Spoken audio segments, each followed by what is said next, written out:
Hello les amis, je vous retrouve pour une nouvelle vidéo sur le basket en NBA, le suivi des San Antonio Spurs et de Victor Wembanyama.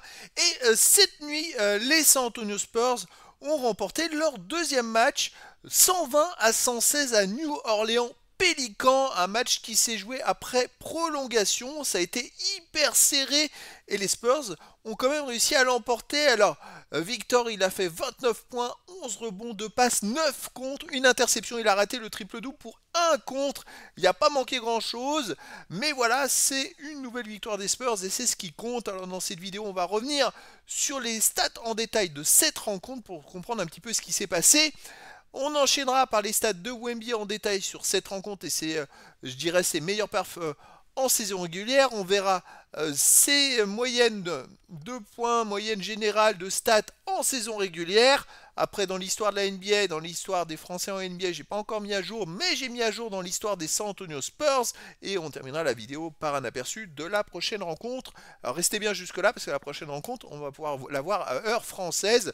C'est ça qui va être intéressant.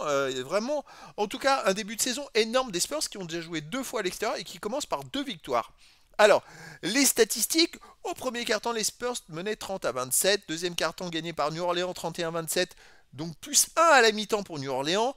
Troisième quart-temps gagné par les Spurs 25-22, donc plus 2 pour les Spurs à la fin du troisième quart-temps. À un moment, ils ont même mené, je crois, 80-68 de 12 points. Et puis alors à ce moment-là, New Orleans est revenu et même est passé devant de 4 points ou 6 points. Ils ont mis quasiment un 20-4, un 20-2. Et donc, dernier carton gagné par New Orleans 27-25. Et donc, en prolongation, les Spurs l'emportent 13-9, alors que Victor n'a pas quasiment pas joué, puisqu'il avait 6 fautes. Et les Spurs, moi, ce que j'ai trouvé qui était vraiment encourageant, c'est pas quand Victor Wemby était sur le terrain qu'ils ont fait la différence, c'est quand il n'était pas sur le terrain. Et ça, c'était très bon, parce qu'à un moment où il n'était pas là, et ben, c'est vrai qu'en deuxième mi-temps, c'est là où les remplaçants ont fait la différence, parce que le banc des Spurs est supérieur à beaucoup de bancs d'équipes en NBA. Alors, c'est ça qui va être intéressant. Alors, les statistiques d'équipe, c'est vrai que les Spurs, j'ai pas noté les pourcentages, mais bon, on verra pour les autres fois, c'est pas grave. Ils ont fait quand même 13 sur 43 à 3 points, 10 sur 32 pour les Pélicans. Sinon, les autres stats, les lancers francs, où les Spurs n'avaient pas été à droit au premier match, c'est 17 sur 26, c'est toujours pas terrible.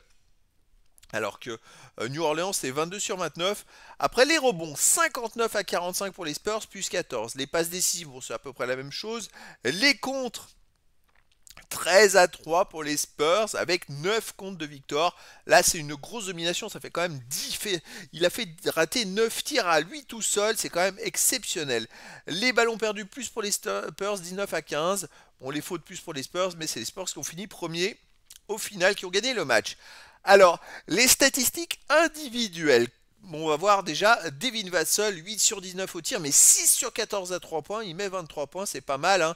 Les autres joueurs, on va dire du 5 majeur, il y a peut-être Stephen Castle avec son 5 sur 12 au tir, il fait 16 points, mais malheureusement il perd 10 ballons. Ah, c'est un raté total, 6 rebonds, 6 passes. Stephen Castle, il va falloir qu'il perde moins de ballons. Wemby, il fait 29 points, 11 rebonds, 9 blocs. Il a raté le triple-double pour 1 contre. 13 sur 23 au tir. Il a fait 0 sur 3 à 3 points. Par contre, il n'a pas retrouvé son adresse à 3 points début de saison. Dans les matchs amicaux, il en avait mis, mais là, il y a du moins bien, on va dire. Mais encore une fois, deuxième match de suite, c'est quand même important à souligner, où il ne perd pas de ballon. Alors ça, c'est rare. Lui qui perdait beaucoup de ballons la saison passée, c'est quand même assez exceptionnel. En tout cas, il met quand même 29 points, 11 rebonds, 9 contre. Hein, voilà. Faut quand même au passage le dire. Mais quand il est sur le terrain, c'est moins 12 pour les Spurs. C'est à souligner aussi. Alors les autres stats pour les remplaçants, on a 14 points et 12 rebonds pour Luke Cornette qui a fait 9 rebonds offensifs. Voilà le facteur X. Quand je vous l'ai dit que les remplaçants ont fait la différence, Luke Cornette, à lui tout seul, il prend 9 rebonds offensifs, c'est 9 possessions de balle pour tirer une deuxième fois. Donc chapeau à lui, sinon en sortie de banc, il y a 8 points, 10 rebonds pour Keldon Johnson, donc 5 rebonds offensifs. Je vous l'ai dit, les remplaçants ont été très bons, ont vraiment fait des différences à certains moments. Et puis sinon 13 points pour Dylan Harper. Enfin bon, voilà, les Spurs ont gagné, c'est le principal. Côté New Orleans Pélican, les joueurs qui sortent du lot, c'est par exemple Zion Williamson. Bon, 8 sur 18 au tir, ok, mais il fait quand même 11 sur 16 au lance franc. Bon, ça c'est pas au top, mais il fait 27 points, 10 rebonds, 7 passes décisives, 3 interceptions. Bon, il a fait quand même un gros match, hein. Sinon, 24 points pour Trey Murphy, 3, et 10 rebonds, 21 points pour Jordan Poole, mais ils n'ont pas eu des super adresses. Et sinon, pour les sorties de banc, il y a 15 points pour Derrick Queen et 13 points pour Jeremiah Fears. Voilà, ils ont été, je trouve, ils n'ont pas démérité. Mais les Spurs ont eu quelques joueurs un peu en dedans. Stephen Castle, c'est vrai que là, il perd 10 ballons, c'est quand même trop de ballons perdus. Je dirais qu'il faut falloir voir comment le troisième match, comment il rectifie le tir un petit peu pour la suite. Alors les autres stats, on va voir maintenant le classement des Spurs. Bah écoutez, bon, ils sont premiers ex-aequo avec les Thunder qui ont gagné les 2 premiers matchs. Donc ça fait plaisir de voir les Spurs en haut pour une fois. Là, on va voir jusqu'où ils sont capables d'aller. Mais ça commence très très bien cette saison. Alors les stats de Wemby en détail, 32 minutes jouées. C'est dommage, c'est 6 fautes, on aurait aimé voir un peu plus. 29 points à 13 sur 23 au tir, c'est quand même pas mal, hein, mais 0 sur 3 à 3 points, 3 sur 4 au lancer franc. Il n'a pas eu beaucoup de lancers francs à tirer cette fois. Bon, 3 rebonds offensifs, 8 défensifs, 11 rebonds au total, 2 passes décisives, une interception, 9 comptes. Il est à un compte de son record sur un match. Aucun ballon perdu, bravo à lui. 6 fautes, bon ça c'est son record égalisé. Et par contre, moins 12 quand il est sur le terrain, c'est dommage. Alors j'ai remarqué, parce qu'en première mi-temps ça allait quand il était sur le terrain, surtout en deuxième mi-temps. Est-ce que ses coéquipiers se reposaient trop sur eux? Est-ce que les adversaires ont mis un plan anti-Wemby? Ça c'est possible. Voilà, c'était plus compliqué. Alors c'est moyenne en saison régulière, donc c'est vrai que là on a carrément un peu plus de recul, puisque c'est la troisième saison. Il avait tourné à 21.4 à la première saison, 24.3 à la deuxième, là il est à 34.5 après deux matchs.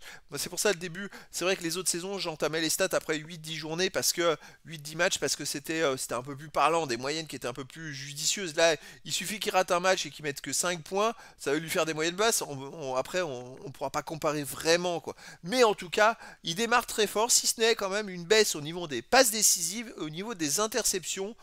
Bon, il en a une en 2 matchs, il en a deux, il en a fait une par match. Bon, voilà, c'est pas non plus une grosse baisse. Baisse, je compte par exemple dans la baisse les 3 points marqués et les 3 points tentés. On voit qu'il y a moins de tentatives. Est-ce qu'il faut qu'il retrouve le rythme? Ça va être la question. Ou est-ce qu'il a dû changer son jeu parce qu'il n'y en a pas besoin? Ça va être à surveiller pour la suite. C'est vrai qu'on a beaucoup hésité à le qualifier dans les 2 premières années où il jouait un peu à tous les postes, ailier, pivot, il jouait aussi meneur parfois, c'était un peu le bazar. Je ne sais pas si on l'a vu cette saison, il est beaucoup plus musclé que les autres saisons. Avec sa blessure où il a fait que 46 matchs la saison passée, je pense qu'il a dû travailler beaucoup plus au terme de pivot. Et donc, à moins de qu'il prenne un jeu à la Jokic, mais je pense pas parce que derrière il y a quand même autour de lui quand même une sacrée équipe, des joueurs qui sont prometteurs on va dire. Et je verrais pas ça, je verrais plus qu'il va peut-être cette saison jouer plus en poste de pivot. Donc forcément il tirera moins à 3 points et il aura moins de passes décisives, ça va être à voir. En tout cas, il en a fait dans ce match-là, il en a fait une belle à un moment. C'était magnifique. Allez, les autres stats, bon, sur l'histoire en NBA, je les ai pas mises à jour, mais là on a que 2 matchs en ce début de saison, et puis bon, c'est vrai que c'est un gros boulot pour mettre à jour toutes les stats, hein. Mais après ça suivra son cours, ça sera dans les matchs à venir. D'ici la 10e journée, je pense que j'aurais pu mettre tout à jour. En tout cas, Victor était arrêté à 21 ans avec 430 contre. Donc on va voir pour la suite, il était 5e meilleur contreur de l'histoire de la NBA à 21 ans. À ce moment-là, il était 12e dans l'histoire à 22 ans, sans la mise à jour. On va voir, là il démarre très fort, 12 contre en 2 matchs. Je pense qu'il va pouvoir remonter très très vite au classement. C'est surtout là qu'on va pouvoir regarder les autres stats, malheureusement. Le fait qu'il ait joué 46 matchs la saison passée, ça met à mal tout ça. Alors dans l'histoire des Spurs, je les ai mises à jour. Ça c'est intéressant, il a 2 premières places à 20 ans. Il en a 5 à 21 ans. Il a même perdu une place à 21 ans sur les interceptions. Il s'est fait dépasser par un joueur. Oui, il y a peut-être un autre joueur qui a joué toute la saison, ou plus que lui, hein, tout simplement. Peut-être Jérémy Sochan. Je ne sais pas. En tout cas, à 22 ans, il a déjà 2 premières places. Il est meilleur aux 3 points tentés et il est meilleur au contre. Voilà, c'est quand même à souligner. Et puis on va voir si ça s'incrémente. Là, il a quand même 1766 points à marquer pour rattraper Tommy Parker pour être le meilleur marqueur. Ça va être compliqué. Normalement, il aurait pu le faire. Il était revenu à 435 la saison passée Alors que la saison passée, il a joué que 46 matchs, il avait joué toute la saison, il aurait pu être le meilleur. Là, bon, 1766, je ne sais pas si ça fait une moyenne de 25 points par match ou un peu plus, on va voir. Les matchs joués, ça va être impossible. Les 3 points marqués, il en manque 22, mais bon, s'il tire plus à 3 points, il va falloir voir s'il peut devenir le meilleur. Et puis le meilleur, c'était Devin Vassell hein, qui est passé devant, attention, parce que lui, c'est une gâchette. Hein. Et sinon, pour les rebonds, je pense qu'il va très vite reprendre les rebonds parce qu'il lui manque 415 rebonds, donc 147 défensifs. Je pense qu'il va pouvoir reprendre les premières places très très vite.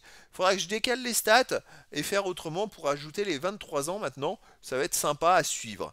Alors dans l'histoire des Français en NBA, je ne les ai pas encore mises à jour. C'est un peu plus compliqué étant donné qu'il faut les faire les stats individuellement puisque c'est pas du comptage. Il faut que je prenne toutes les stats de chaque joueur, récupère toutes les stats de la saison passée, que j'ai inclus les stats de cette saison aussi pour créer les joueurs. Et donc ça voilà, c'est un gros boulot. Mais c'est vrai que Victor, il a pas mal de, je dirais de comparaison avec Tony Parker. Et donc il est en concurrence et dans les Spurs et dans l'histoire des Français en NBA avec Tony Parker.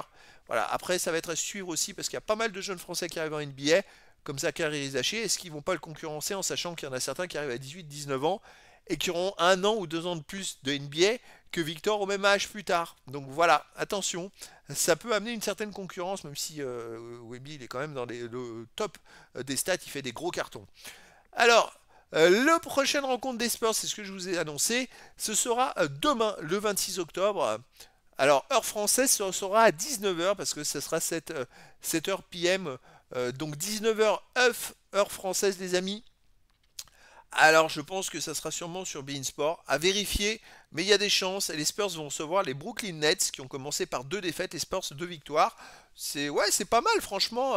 J'ai hâte de voir ce match. J'espère pouvoir le voir à la télé. En tout cas, voilà, je vous donne rendez-vous les amis demain et j'essaierai de vous faire une vidéo de stats. Bah, ça va être compliqué d'avoir toutes les stats dans la soirée. À mon avis, ça sera pas avant le 27, le lundi. Parce que dans la journée du 26, je pense pas, le match sera en fin de soirée et puis les stats se mettent à jour souvent beaucoup plus tard. Je vais voir si je peux faire ça ou pas. En tout cas, je vous décortiquerai comme à l'habitude la suite des aventures de Wemby NBA et surtout le suivi des San Antonio Spurs. Voilà les amis, je vous dis à très bientôt pour une nouvelle vidéo.